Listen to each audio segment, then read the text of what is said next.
Hola, muy buenas tardes. Mi nombre es Mayra Lorena Cano Hernández y tengo el gusto de hablarles sobre la patología forense. ¿Qué importancia tiene y ha tenido no solamente para los procesados, sino también para las víctimas?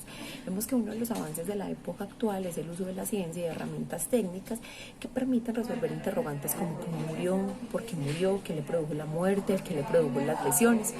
La medicina forense tiene una estrecha relación con el derecho, en especial con el derecho penal, porque nos permite comprender cuáles fueron las causas de muerte, si fue provocada por un proyectil, por un arma blanca, por una quemadura, por una asfixia, y así comprender mejor cómo, en qué momento y por qué se produjo la muerte. Un ejemplo de esto podría ser cuando un cuerpo tiene marcas en su cuello, pero adicional tiene lesiones con arma blanca. La medicina forense nos permite esclarecer si estas lesiones fueron causadas antes o después de su muerte. Adicional, la medicina forense permite esclarecer delitos sexuales contra niños, adolescentes y personas protegidas por el derecho internacional humanitario, y esto permite o ofrece al fiscal saber si puede proseguir o archivar el proceso. Sin duda, la medicina forense ha sido una gran ayuda para buscar esclarecer la verdad de los hechos y, por su parte, evitar señalamientos a quien no tienen responsabilidad alguna. A continuación les voy a hablar sobre el marco legal. Este nos habla en la Ley 09 de 1979, donde nos habla sobre los procesos de salubridad y ambiente, y en el capítulo 9 nos habla sobre el manejo de cadáveres y exhumaciones. Adicional, el decreto 786 de 1990 hace una profundidad más sobre este tema y nos aclara cuándo es obligatorio realizar la autopsia, que es cuando es homicidio, suicidio o indicios de homicidio o indicios de suicidio, cuando es muerte accidental o cuando es por solicitud de una autoridad competente.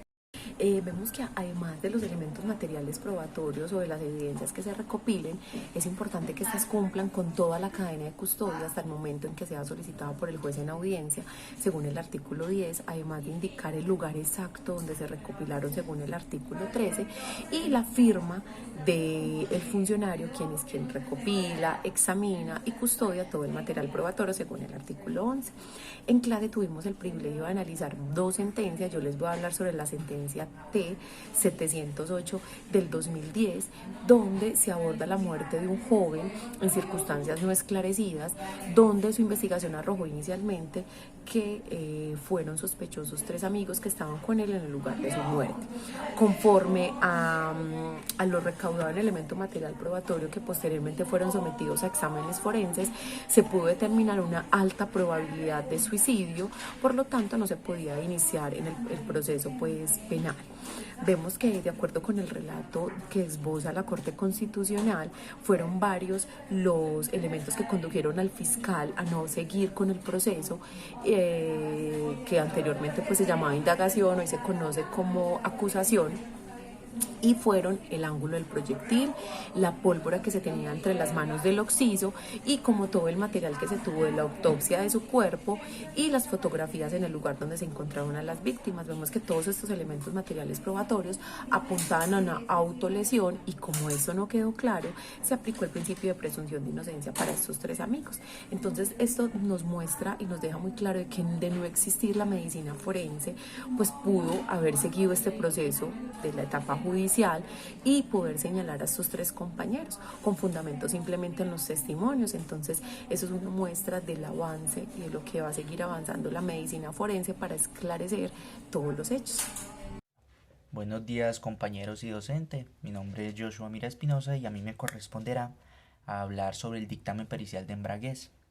Este dictamen pericial de embriaguez es un medio probatorio para determinar si una persona se encuentra o no en estado de embriaguez por sustancias alcohólicas, drogas o cualquier otro tipo de estupefacientes. Nuestra legislación colombiana nos trae en la Ley 769 del 2002, que vendría siendo el nuevo Código de Tránsito, más exactamente en su capítulo 8, artículo 150, nos dice que las autoridades de tránsito podrán solicitar a todo conductor de vehículo automotor la práctica de examen de embriaguez, que permita determinar si se encuentra bajo efectos producidos por el alcohol, por drogas o por sustancias estupefacientes, alucinógenas o hipnóticas.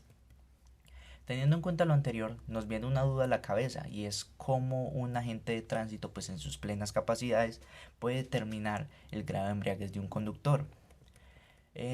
La legislación colombiana ya resolvió esta duda sobre eso en su resolución 181 del 27 de febrero del 2015, donde trae consigo un concepto de medición indirecta a través del aire aspirado usando alcoholsensores. El agente de tránsito estará dotado de este instrumento que mide y muestra concentración de masa de alcohol en el aire exhalado dentro de los límites de error especificados. También se le denomina como etilómetro o alcoholímetro, como lo conocemos más comúnmente. Esta resolución también trae un mínimo de garantías y pasos a seguir para garantizar la veracidad del resultado de la misma. Hasta acá pues todo está muy bien, estamos de acuerdo con todo. Esto hasta que leemos el artículo 182 del código mencionado anteriormente, más exactamente en su parágrafo tercero. Este nos indica que el conductor del vehículo automotor, que pese a ser requerido por autoridades de tránsito, con plenitud de garantías no permita la realización de pruebas físicas o más comúnmente. Esta resolución también trae un mínimo de garantías y pasos a seguir para garantizar la veracidad del resultado de la misma. Hasta acá pues todo está muy bien, estamos de acuerdo con todo. Esto hasta que leemos el artículo 182 del código mencionado anteriormente, más exactamente en su parágrafo tercero. Este nos indica que el conductor del vehículo automotor, que pese a ser requerido por autoridades de tránsito, con plenitud de garantías no permita la realización de pruebas físicas o clínicas, a quien se le refiere la presente ley o se dé a la fuga, se le cancelará la licencia y se le impondrá una multa correspondiente a 1.440 salarios mínimos legales mensuales vigentes y se le inmovilizará el vehículo por 20 días hábiles. Aquí es donde entramos en desacuerdo con ese artículo, considerando que este está violando un derecho fundamental al imponer este tipo de sanciones que equivale a un grado tercero de embriaguez reincidente por tercera vez. Solo por el hecho de negarse a realizar esta prueba de alcoholemia, el Código Nacional de Tránsito está violando y pasando por alto nuestro derecho de no autoincriminación. Si tanto constitucionalmente como en la misma ley se contempla una protección frente a la autoincriminación de manera tal que se prohíbe todo tipo de métodos de interrogatorio que restrinjan la actuación voluntaria del procesado, es inconcebible, por tanto, que prohibiendo el constreñimiento para que una persona declare en contra de sí misma, se cobije el constreñimiento para que una persona ponga su cuerpo como evidencia en su contra. Es por esto por lo que es inconstitucional que la misma ley ampare la posibilidad de forzar a un ser humano, incluso contra su voluntad, a suministrar su propio cuerpo como prueba contra sí mismo. Muchas gracias. Muy buenos días para todos, mi nombre es Catalina Cartagena y en esta eventualidad les voy a hablar sobre el dictamen forense, sobre personas vivas, en especial sobre sujetos vulnerables. En esta ocasión se aborda el tema de la clínica forense, el cual consiste en el tratamiento de personas vivas, para establecer de una manera científica un dictamen donde conste el tipo de lesión, el grado de afectación, la incapacidad y con base en tal dictamen el fiscal del caso puede adecuar mejor el tipo penal, establecer agravantes y construir hipótesis del caso. En el área de la clínica forense está prevista para analizar a personas vivas, especialmente cuando son víctimas de delitos sexuales contra la integridad personal, violencia intrafamiliar, cirugías plásticas o accidentes de tránsito. Sus efectos son de tipo penal, es decir, el dictamen se le comunica al fiscal del caso y solo tendrá vocación probatoria en penal. Esto es importante porque no puede demandarse en responsabilidad civil con fundamento en este dictamen, sino que deberá acudir a la EPS o a la Junta de Calificación según la gravedad de la lesión. El dictamen de medicina legal no podrá ser invocado en el incidente de reparación integral, cuya naturaleza es bien distinta a la perseguida en el proceso penal. Entonces, ¿qué documentos pueden servir ante la demanda de responsabilidad civil o incidente de reparación integral? El dictamen otorgado por la Junta de Calificación, en el cual se certifica la PSL. Este es más beneficioso en un caso civil, por las altas cuantías disputadas, por ejemplo, salarios dejados de devengar hacia el futuro. Por especialidad de la norma, los litigios de naturaleza laboral están bajo procedimiento especial de la Ley 100. Ante la Junta de Calificación, este trámite contempla diferentes criterios para determinar la capacidad laboral. En este sentido, no está el mismo grado de discapacidad, aquel diestro que pierde su mano izquierda con relación a un zurdo. Tampoco es igual si pierde la movilidad de una extremidad de una mutilación. Ahora, ¿qué se considera una lesión personal? Una afectación física, pero también psicológica. Al respecto de reflexionar sobre las víctimas de violencia sexual y la necesidad de conservar la mayor cantidad de elementos materiales en su cuerpo, este tema lastimosamente no se habla con frecuencia que debiera y fomenta la impunibilidad del crimen. Lo ideal es que una víctima de agresión sexual acuda al Instituto Nacional de Medicina Legal sin haberse duchado y con las prendas de vestir al momento de la comisión de la conducta.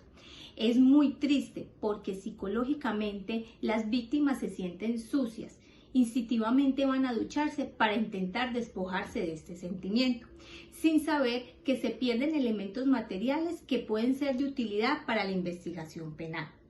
Finalmente, la clínica forense ayuda a la determinación de edad.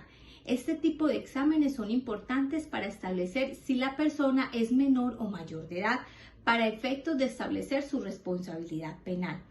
El médico forense está facultado para determinar su edad con revisar el vello corporal, la estatura, el estado de los dientes. Aquí se aplica el artículo 149 del Código de Infancia y Adolescencia. Presunción de edad. En caso de que persistan dudas sobre la edad, se presume que el joven es menor de edad. Estos son algunos de los casos puntuales en los que se debe aplicar la clínica forense, su uso regular en el procedimiento penal y cuyo personal